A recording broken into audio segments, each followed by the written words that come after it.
Good morning বন্ধুরা। এই দেখো আমি উঠে পড়েছি সকালবেলায়, পিসির বাড়িতেই এখনও আছি।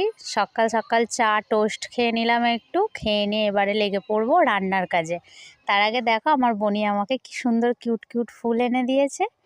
এই দেখো কি সুন্দর লাগছে। এই যে এবার আমি এই ফুলটাকে মাথায় গুঁজে লেগে পড়লাম রান্নার কাজে। দেখো কি ভালো লাগছে ফুলটা। তো ফুলটা মাথায় গুঁজে এবারে রান্নার কাজে লেগে পড়লাম। আজকে পিসিকে বলেছি যে ভাইয়ের বার্থডের সব রান্নাগুলো আমিই করব। এই দেখো এদিকে মাছ ভাজছি আর এদিকে বসিয়ে দিয়েছি পায়েস। বসানো হয়ে গেছে পায়েস, তো রান্না করছি। আর রান্না করতে করতে তার ফাঁকে ফাঁকে একটু ভিডিও বানাচ্ছি, দেখো তোমরা। তারপরে মাংসটা ম্যারিনেট করে রেখে দিলাম একটু, কারণ 1 ঘন্টা তো রাখতে হবে একটু রেস্টে, তাই এটা আগে তাড়াতাড়ি করে ম্যারিনেট করে ফেললাম। এটা রেখে দেবো 1 ঘন্টার জন্য। এদিকে ওগুলো করছি, করতে করতে এদিকে এটা করে নিলাম। তারপরেই পিসি একটু মুড়ি মেখে দিয়েছিল, তার সাথে পিসিদের গাছের পাকা পেঁপে।